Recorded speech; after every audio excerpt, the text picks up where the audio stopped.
Machiasport, Maine, early 18th century. The coastal waterways of Maine are like an extensive maze, spanning up and down the coast. These same waterways were frequented by seamen and pirates alike in the early 18th century. But what remains from those times, and what is frequently talked about, isn't their history, but rather their treasure. Pirate treasure. Hundreds of years old that has never been found. Told and rumored to be stashed in some wooden vault buried deep underground. Is there any truth to the legends and rumors of buried pirate treasure on the Maine coast? What do we know about the pirate who stashed it there? And is there any chance that treasure like this even exists at all?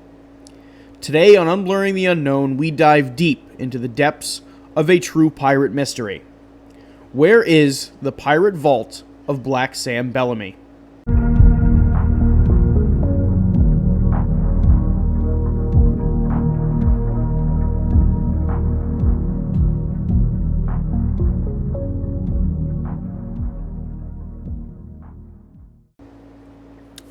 Welcome back to Unblurring the Unknown. As always, I am your host, Dominic, and for this week's topic, I decided to take a massive U-turn in terms of what I have researched before, and rather than doing something from the paranormal or maybe cryptid or even unexplained route, I went more or less with a historical mystery this week.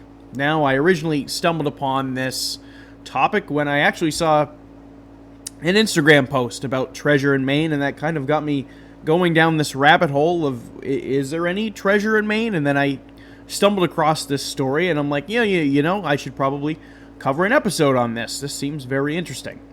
Now, this is a historical mystery in which people waffle back and forth with the idea that it's even real in the first place.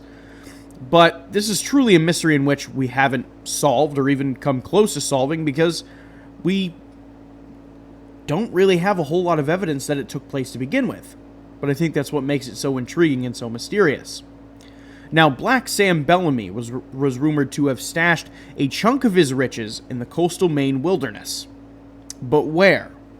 Now, rumors have persisted of an almost Oak Island-esque vault containing unimaginable wealth.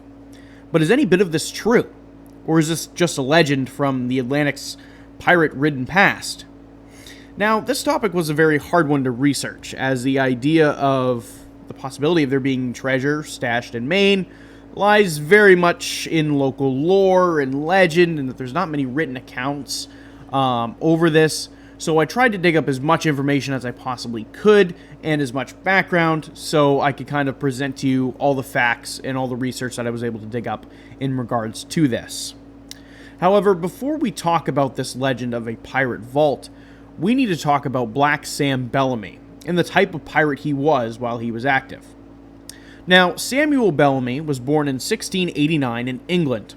Early in life, he took to becoming a sailor and even served in the Royal Navy and fought during the Queen Anne's War. Now, Bellamy's early career is kind of still in a mystery, as we don't know how he truly got into piracy, but what we do know is that his career as a pirate, albeit a very wealthy one, also seems to be kind of short if we're going off of what written records we have tell us. We know that in his mid-20s, he left England for Cape Cod, Massachusetts, in search of a fortune, and that naturally led him to piracy. What we do know is that Bellamy's career seemed to have started around between 1715 to 1716. Bellamy first worked under a pirate named Captain Benjamin Hornigold, who was an active pirate within the Caribbean and North Atlantic from also a short period between 1715 to 1718-ish. Again, written records are very foggy in this time period. They're very foggy when it comes to the history of pirates because they just did not keep many written records about much of anything that they did. Now, when Sam Bellamy joined the crew of Hornigold, he slowly worked his way up to lieutenant aboard Hornigold's ship, the Mary Ann. Just a little knowledge nugget for you. Hornigold's second in command at that time was another infamous pirate figure everyone has heard of, in Edward Teach, aka Blackbeard. Now, obviously, everybody's heard of the name Blackbeard before, so there's kind of a little bit of a correlation between Sam Bellamy, Blackbeard, and then obviously Hornigold. Blackbeard probably being the most famous of the three, obviously. Now, a dispute arose between Bellamy and Hornigold, as Bellamy didn't agree with Hornigold refusing to attack and plunder ships that were British. Now, this is important because Bellamy honestly didn't care where the loot came from. He wanted it, regardless of where the vessels were from. Obviously, Bellamy was from England. He's like, hey, that ship's British. We should attack it anyway. And Hornigold's like, nah, I don't want to attack ships that are British. And Bellamy's like, well, hey, money is money, loot is loot, treasure is treasure. I don't care where it comes from. And that's kind of where the dispute started with. Now, Bellamy joined up with his friend, and who was a quartermaster of the Marianne, Palsgrave Williams, to lead a mutiny of the Marianne and vote Hornigold and Blackbeard out of command, because Blackbeard was Hornigold's second in command. They were obviously together on this and not attacking ships that were British. So Bellamy and Williams led this mutiny to get them both kicked off of the ship. Now, when this happened, Hornigold decided to pack up his bags and run to the Bahamas, where he managed to secure a pardon from the governor of the Bahamas and actually retired there, got out of piracy, and lived the rest of his life in the Bahamas. Now, Blackbeard, on the other hand, became very successful on his own, as much of us know. If you have any information about pirates at all, or if you have any history knowledge about pirates, you know he became very successful while sailing on his most infamous vessel, Queen Anne's Revenge. Now, Bellamy was now patrolling the Bahamas and the Caribbean in the Marianne, because obviously he kicked Hornigold and Blackbeard off the ship. Sam Bellamy was now Captain Sam Bellamy, and as he took the Marianne through the Bahamas and the Caribbean, he ransacked numerous ships, with the unconfirmed number being somewhere around 50. Now, obviously keep in mind, 50 ships is a lot in such short period of time, in which obviously Bellamy was active in. He was only active for that short little 1.5, 2 year span. 50 ships is a lot. Now, while sacking ships in the Bahamas, Bellamy commandeered a new ship called the Sultana, a much bigger vessel, and he made this his new flagship. Now, in February of 1717, Bellamy was on the heels of what could be argued to be his biggest haul. What Bellamy was after, and what he was arguably chasing for most of his pirate career, was the treasure from the 1715 Spanish fleet. Now, what was the 1715 Spanish fleet? Let me give you a little bit of a background on that. The 1715 Spanish fleet was as many as 11 Spanish vessels that were full of gold and sterling that sank near the coast of Florida when trying to return to Spain. Now, aboard the 1715 Spanish fleet were these 1715 Spanish fleet gold coins. Now, those are obviously very highly regarded coins in today. They are extremely, extremely, extremely rare, and they're also extremely, extremely valuable. Now, it was rumored for the longest time that Sam Bellamy was after these gold coins. That was his kind of magnum opus. That's what he was always trying to go after. And this is when he was kind of on the heels of finding that treasure in February of 1717. Now, Bellamy had his sights set on a 300-ton slave-hauling vessel called the Whydah in between Haiti and Cuba. Now, the Whydah was returning from trading the slaves they previously had on board and were paid with what was reasonable to assume, however, we don't have a whole extensive amount of background on this, was coins from the 1715 Spanish fleet. Now, I'm going to repeat that just so you kind of follow the story here. This slave-hauling vessel, the Whydah, dropped off the slaves that it had on board, and in return got paid with all this gold, including the 1715 Spanish coins. So obviously, for one reason or another, I already addressed Bellamy wanted these coins, so he knew that, okay, maybe he had some sort of insight into that the coins were going to be on board this vessel, so he went after it. Now, Black Sam wanted this ship, and he wanted it badly. Bellamy would chase and pursue the Whydah for 3 days. Now, eventually, he was able to ransack the ship, and was rumored to have made out with roughly 20,000 to 30,000 pounds of gold, sterling, and silver. Now, on board of the Whydah were also numerous gold artifacts and jewelry from Africa.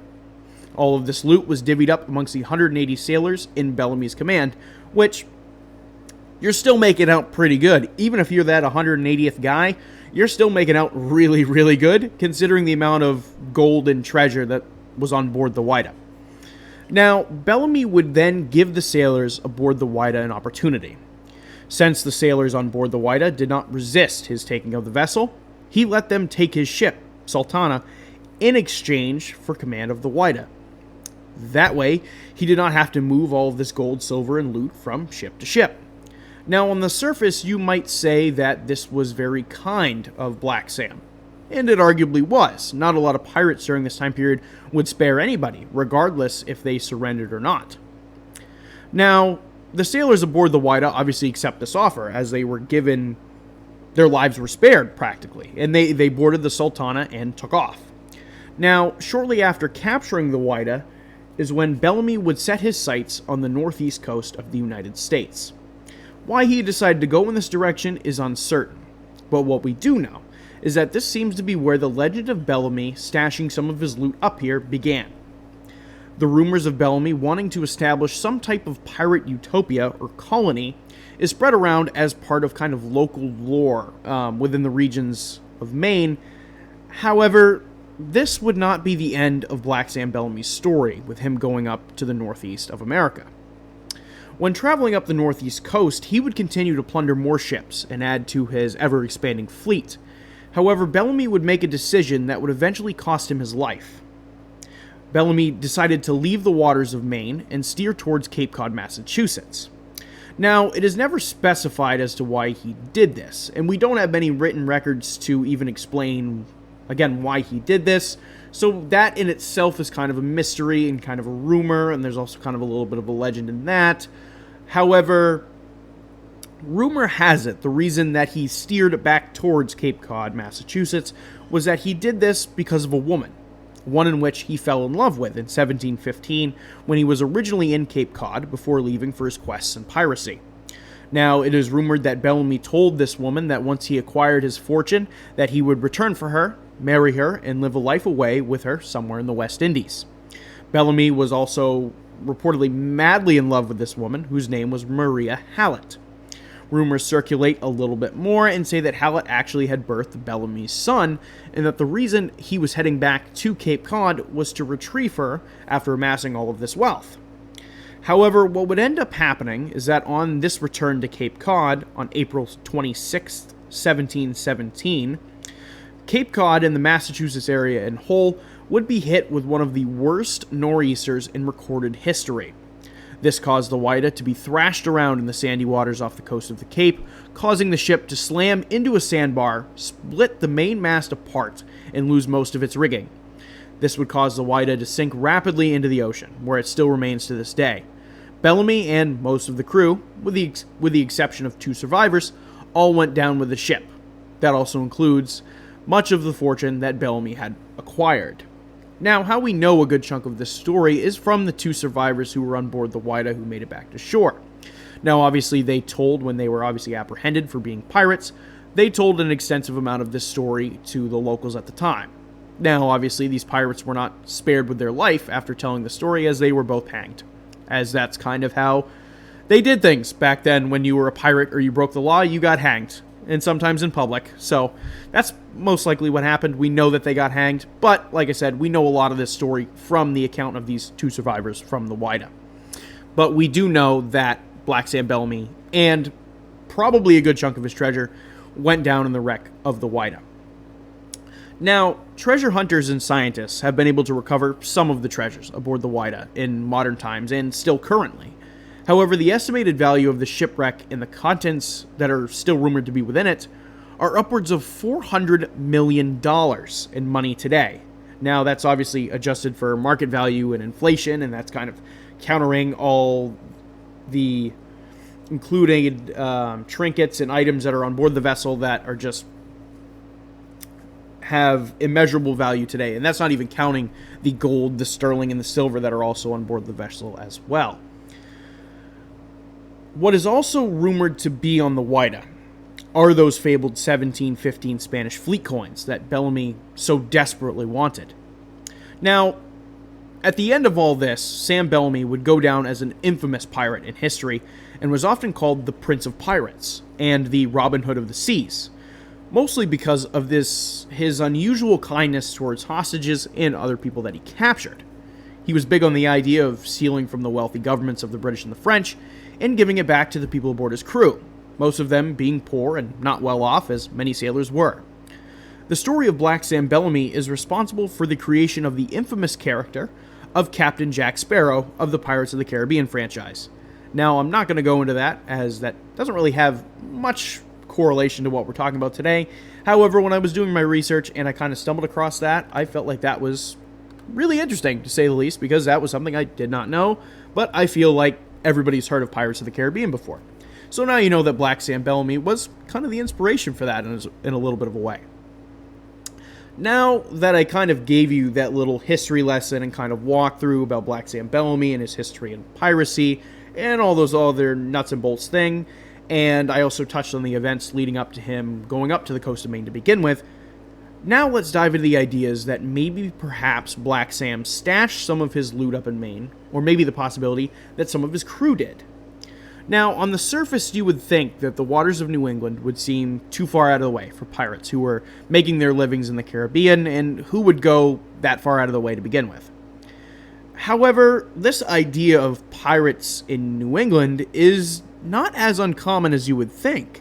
New England is littered with remnants of its pirate past, from anything from small piles of coins found in an orchard in Rhode Island that possibly linked to a murderous pirate in the 1690s, a rumored pirate treasure that was supposedly buried on Chappaquiddick Island off the coast of Massachusetts, and even the rumors regarding Blackbeard's treasure, a pirate that we talked about earlier, of course, who has rumored to have stashed his treasure on the Isle of Shoals off the rocky coast of New Hampshire.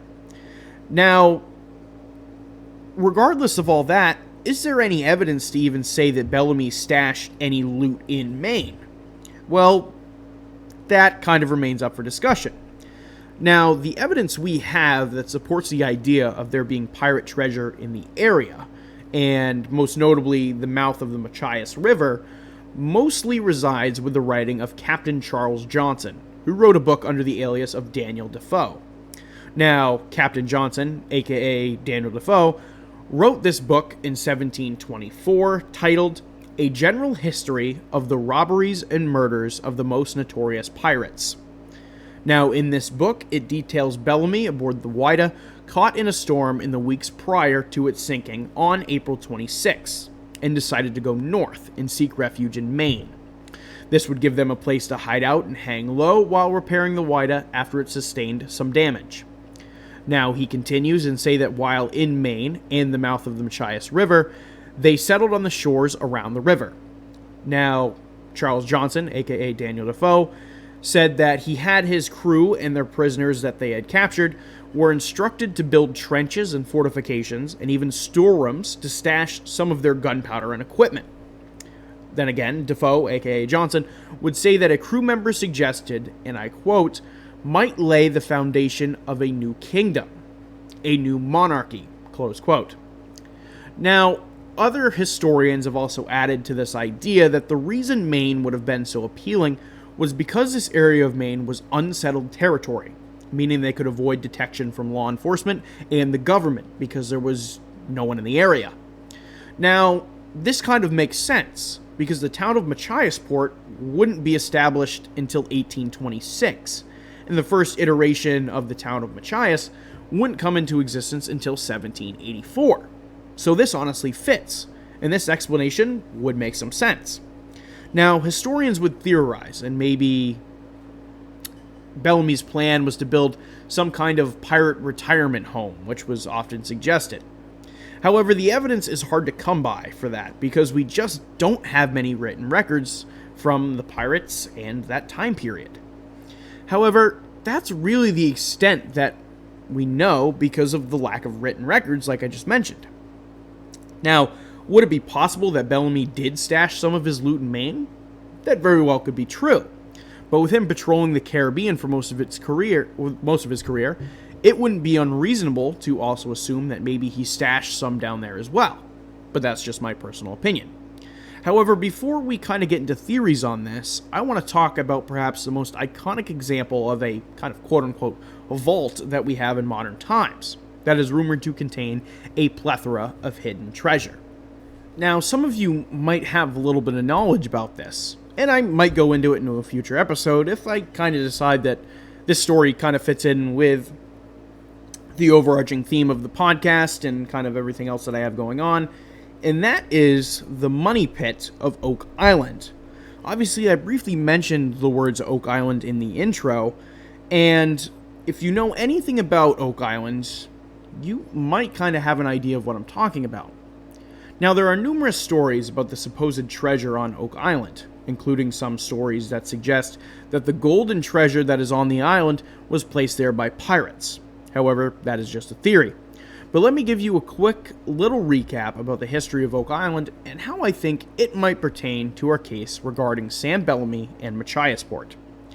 Now, Oak Island is an island off the coast of Nova Scotia, Canada.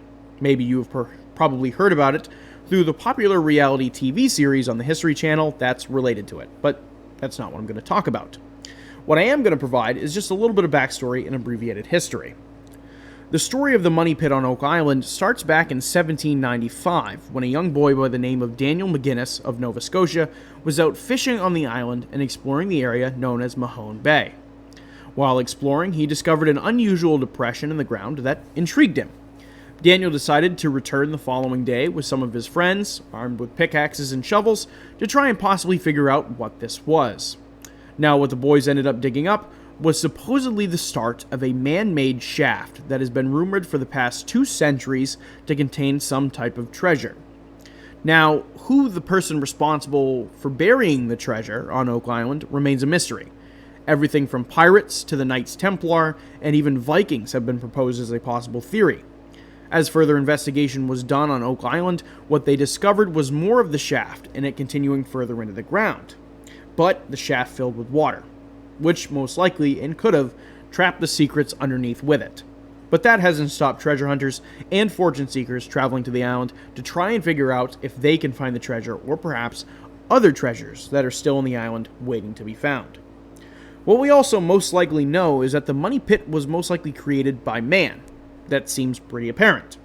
Now, the shaft that the supposed money pit is located in, where the treasure is located in, was built through numerous interconnected shafts underground. However, because of the island's placement and the money pit being right next to the sea, the shaft is flooded multiple times, like I mentioned.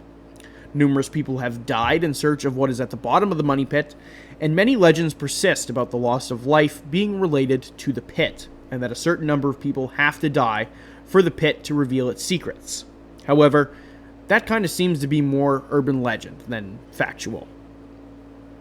Now, whatever is at the bottom of the Oak Island money pit remains unknown, as many investigators and researchers have even went to the extent that perhaps an even more valuable treasure is at the bottom of the pit, such as the Holy Grail or even the Ark of the Covenant. However, there's no evidence to point to the idea that either of these fabled relics could even exist on Oak Island. Now, the intrigue of Oak Island makes me wonder if a similar structure such as this could exist on the Maine coastline.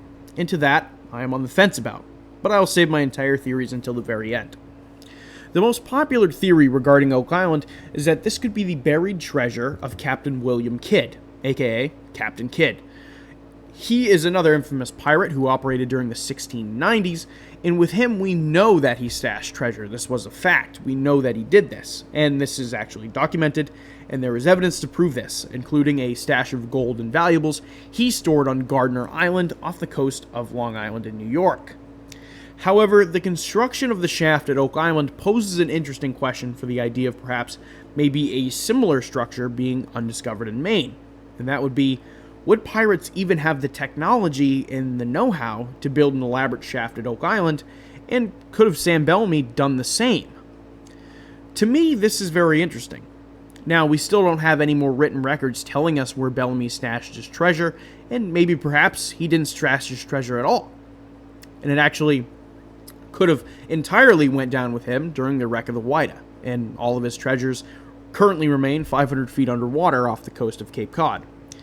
And as scientists and explorers continue to pull little by little up from trinkets from that wreck up to this day. But with all that being said, and us going into the possibility of there being an Oak Island copycat and maybe a structure being built in Maine, let's kind of dive into my personal thoughts and theories about all of this. And I kind of hope to kind of wrap up kind of all the information that we've talked about up to this point. And let's dive into that. Now, to me, there was really two theories here. You're either on the side that believes that this is real and that Sam Bellamy stashed treasure in Maine, and it's just waiting to be discovered. It's been over 200 years, almost 300 years at this point. It's got to be somewhere. You believe it. You're on that side of the fence. Or you're on the other side of the fence where this is fake. This is lore. This is legend. There's no evidence to suggest it. And I'm going to go into both of those. Now, the first theory, obviously, like I said, being real. And this theory would be that there's obviously some sort of treasure stashed on the Maine coast near Machiasport, and that this, on the surface, doesn't sound outlandish, because we have suggested evidence that points to pirates stashing treasure in New England. However, there is no evidence to suggest anything has been buried in Machiasport, Maine, and that this legend has persisted for generations amongst the locals there, and a lot of people talk about it. A lot of people have done their own personal digging, and they have also found nothing, and also really have no clues as to where it could be. That's at least the understanding I gained through my research, of course. Could perhaps a Oak Island-like structure could have been built there, or perhaps something similar like I discussed previously? That's a possibility. However, that remains to be seen. Now, the other side of the island, this being fake, and this would be that this is just a story, and that it was fabricated by Daniel Defoe, aka Captain Charles Johnson, as a way to get the public stirring about a possible pirate treasure buried in this then unincorporated wilds of Maine. It would most certainly make a fascinating story at the time. However, with Johnson / Defoe being really the only recorded written evidence suggesting the existence of such a fortune buried, it kind of makes you doubt everything. That's not saying that there couldn't be other pirate treasures stashed along the shores of Maine, just maybe perhaps Bellamy's treasure wasn't. Now, my personal thoughts about all this, and based off of what we know, and my personal opinion, is what I think most likely could be at work here. We know that Sam Bellamy went to Maine, as it was evident that they did build structures at the Machias River that have since been lost to time. It would also be unreasonable for him to use, it wouldn't be unreasonable, that is, for him to use that as a hiding place to collect his bearings and then head back to Cape Cod. Perhaps his first trip in mid-April, when he was trying to get to his lover and the storm damaged the Wida, he had to retreat and then try again. Once he got the Wida fixed, and when he tried that second time on April 26th, and that time he was determined, regardless of the storm, and unfortunately, he just ran into what happened to be one of the worst nor'easters in history, and the Wida sank. In my opinion, with what Bellamy rumored to have said to his lover about retiring and leaving to somewhere in the Indies, this would make more sense to me. Now, this would involve Bellamy keeping the treasure he had plundered, and then maybe he would be able to use that treasure to live a lavish life with her somewhere in the Caribbean. However, of course, that would never happen. The idea about buried treasure somewhere in Maine is a very interesting one, and could still be true. And for that matter, I think it is true. However, with the lack of evidence regarding Sam Bellamy and his treasure, and the fact that this story exists mostly in legend, makes it very hard for me to come to the conclusion that this was in fact true, and that this entire thing is true. However, if you have found some more evidence on this topic that I didn't happen to find, feel free to send that over to me, especially if you think it will kind of change my opinion on this matter. But with that being said, I think Sam Bellamy's treasure most likely went down with him on the Wida. Now, that is not saying that perhaps maybe one of the 180 members of the crew on board, between the Wida and the other ships in his fleet, didn't bury some sort of treasure when they were up in Maine. That could very well be a possibility. But Black Sam himself, storing this abundance of wealth in this kind of underground wooden vault structure, there's no evidence to prove that. There's nothing suggesting that proves that.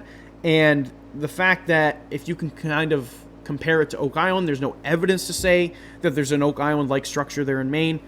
And if there is, it would be insanely impressive, because to me, I still doubt the whole idea that pirates would have the technology and the know-how to even construct something like what's on Oak Island, regardless of, them possibly doing it again over in Maine. I really, really doubt it. again, I'm not being a pessimist here. I am saying that there could be a possibility of some sort of pirate treasure being in Maine. Whether that was a member of Sam's crew, whether that is a different pirate in general, I think that part's true. However, the idea of this massive wooden underground vault where all of his wealth was stored, that to me seems a little bit far-fetched. However, that is where I'm going to leave today's episode. I hope you all enjoyed it over the Pirate Vault of Black Sam Bellamy. This was a very interesting one to research, as I mentioned in the open, just kind of getting back into the swing of really deep-rooted history and kind of looking into pirates, as I had never really done extensive research on pirates before, to this extent anyway. And it was very fun. Obviously, this being the second episode in Season 2, I hope you all were able to catch the first episode of Season 2 over the Dark Watchers. Again, I appreciate all the support you've been giving me. And in the event that you were listening to this on Spotify, please turn on notifications so you get notified every time I post a new episode. And if you happen to be listening to this on YouTube, please like, comment, subscribe. It helps me out with the algorithm gods. I greatly appreciate it. But with that being said, you can also go ahead and follow me on Instagram at Unblurring the Unknown, where I will be posting the unique cover art to this week's episode and any photos that I found relevant to this week's episode on Instagram. Now, in addition to that, I also take topic suggestions. Next week's topic will be another topic suggestion. Again, a constant reminder that I do take topic suggestions and that I do them, and I try and honor them as quickly as I can. However, my episode queue is ever expanding and ever getting longer. So if you do have a episode suggestion, please send that in to me so I can get it in the list and I can do it as soon as my earliest convenience. But with that being said, that is going to conclude this week's episode over the treasure of Black Sam Bellamy. I hope you all enjoyed it, and I will see you all on the next one.